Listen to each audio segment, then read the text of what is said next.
como professora primária, nos criou. Isso pode ter tido algum efeito. Mas, por exemplo, eu tenho 200 mulheres que trabalham comigo e uns 20 homens. E não são fanáticos. Ou seja, a mulher trabalha mais. A verdade é que trabalha mais, é mais dedicada. Numa repartição, num lugar qualquer, eu acho que trabalha mais. É claro que o homem não é de jogar fora, é indispensável deixar os rapazes aí. O senhor mantém a sua tradição de namorar 3 por vez? E o senhor tem namorado muito? O senhor disse que queria voltar a namorar bastante. O senhor tem namorado muito, senador? Eu li alguma coisa que o senhor dizia isso, que o ideal é namorar 3 por vez. É indispensável. É indispensável. Por que é o melhor, professor? Mínimo 3. No mínimo 3. Pelo seguinte, se você tem... Primeiro, você tem uma namorada, elas querem casar, eu digo a elas, menina, só posso fazer você viúva, deixa de besteira. Então não tem lugar, não tem casamento. Agora, não querem casar também. A mulher tem um senso, e é compreensível, de que é preciso ficar com o homem. Eu não tenho senso. Eu acho que depois de 10 anos, o casamento é meio incestuoso. Porque a mulher é uma irmãzinha, você gosta dela, ela serve para carinhos e coisas, mas para o amor, o outro é melhor. Acho eu, no seu fraco modo de entender. No meu fraco modo de entender. Vocês não concordam com isso. Mas eu acho que vocês passam a dormir com a irmãzinha. E é para tratar bem a irmãzinha, ser carinhoso com ela. Mas eu casei algumas vezes e dei umas casadinhas, tem muitas casadinhas que tem. Mas aprendi que é importante ter 3. Não só porque a variação é interessante, você fica mais carinhoso, se é uma variação, e não há o perigo de casar. Ô, senador... Mas, espera aí, isso aí é bom para o senhor, é bom para o homem, mas para elas é bom? Ah, meu cara, elas não se queixam, não. Senador, sempre que você fala nos seus amores, você fala daquela indiazinha, Cadivaro, que você namorou, enfim, quando esteve lá e tal. Ela terá sido a grande paixão da sua vida? Não. Não foi. Mas é uma coisa curiosa, porque na minha geração, a geração do Rondon, e com muito boas razões, se evitava de toda forma ter relações com as índias. Mas houve um caso, nesse caso, eu passei 2 anos com os índios do Pantanal. Vocês imaginam que era o Pantanal 50 anos atrás. Era uma beleza. O que eu me lembro, vocês todos ouvem falar do Pantanal agora, mas aquele Pantanal, meses e meses fazendo caçada com os índios, acompanhando as águas do Paraguai, que saem do rio, inundam tudo, depois voltam, e a caça fazendo esse movimento. Era uma coisa formidável. Essa índia, Iwiwipi é o nome dela, ela se encantou por mim. Era casada. O marido dela foi na expedição também. E ela foi, mas não cuidava dele, cuidava de mim. Quando eu olhava assim atrás de mim, ela estava sempre lá. Ajeitava o lugar onde ia dormir. Não posso fazer a você confidência, mas... Não, o senhor pode. Você ficou muito no meu coração. Depois... Foi platônico? Hein? Foi platônico. Deixa de fazer perguntas, velho. Essas coisas não se dizem. Senador. Agora, depois, por exemplo, amor. Uma situação que eu passei vários meses em que eu tinha relações com índias que passavam por ali de outra tribo, mas não com a minha tribo. Essa tribo que eu estudei mais, que eu passei 2 anos, os urubus capó. Isso porque eles têm uma vida sexual muito livre, muito independente. E as moças gostariam muito de transar comigo. Agora, lá, por exemplo, num certo momento, depois de muito tempo de petição, eu vi um índio dizendo a quem eu tinha dado cada coisa, umas 100 pessoas. Deu a fulano uma tesoura, deu outro 2 rodas de miçanga, deu outro uma faca. Ele sabia tudo que eu tinha feito. A memória deles, se eu tivesse trepado com uma, todo mundo saberia. E quando você faz relações com alguém, é um tema desse livro, desse meu livro.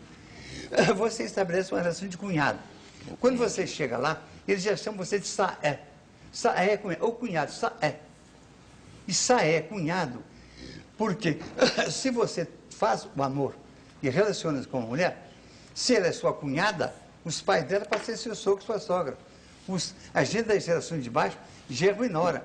Você tem a obrigação já de dar tal pedaço da caça para o seu sogro. Então a relação lá é gerida pelo parentesco. E o parentesco se estabelece também por isso.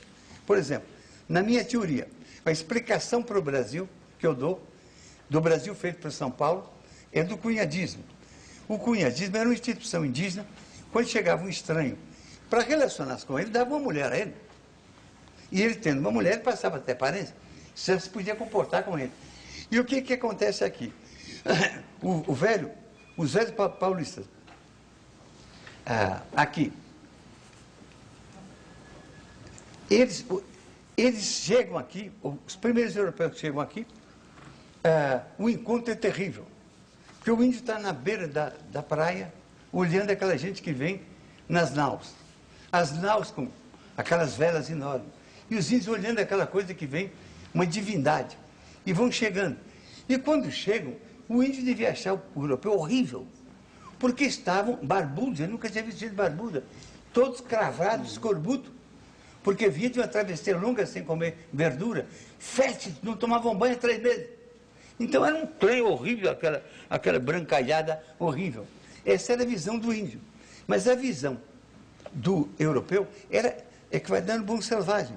Era indiada nua, pintada, adornada, sadia.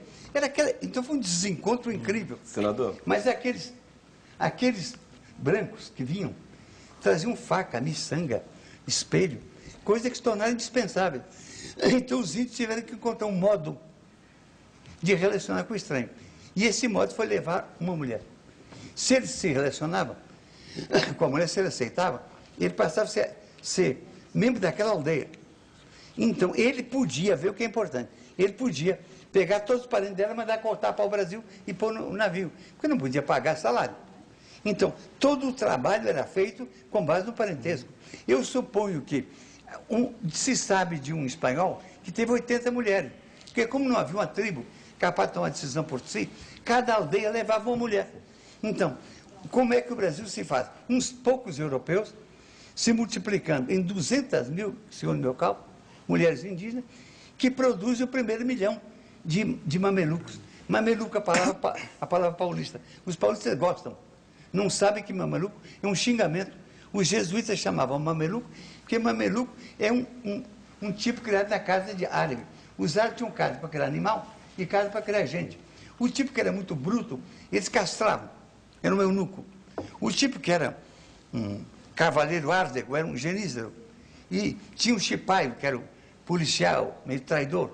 E tinha o mameluco, que era o capaz de voltar para o seu povo, foi tomado aos 2 anos, levando a cara do seu povo, mas outra alma, para dominar pelos árabes. Então, esse é o nome que Montoya dá aos paulistas pela brutalidade do paulista. Esse filho da Índia, prenhado por um branco, ele não se identificava com a Índia, porque era gente. O português não se identificava com ele, o europeu. Ele era ninguém. Ele sai dessa ninguém-idade para ser brasileiro. A negra, para cada negro que se importava, calcule-se que para cada 4 negros, se trazia uma negrinha. Que era claro que era para o patrão, não era para os negros. Negro nunca trepou negro aqui. O patrão era o capataz. Que essa negrinha gerava filhos, mulatos, que não eram africanos, evidentemente, e que não eram índios, que não era ninguém. Esses ninguém, o ninguém mameluco, o ninguém mulato, procurando um ser para ele, é que vem a ser o brasileiro. Senador. Essa é uma das teorias que eu exponho. Darcy Ribeiro costuma confessar sem nenhum constrangimento qual é o seu assunto predileto, ele mesmo. Em uma entrevista, ele disse com todas as letras: admito com toda desfaçatez que gosto demais de mim e que me acho admirável. Mas isso não impede o senador de admirar outras personalidades.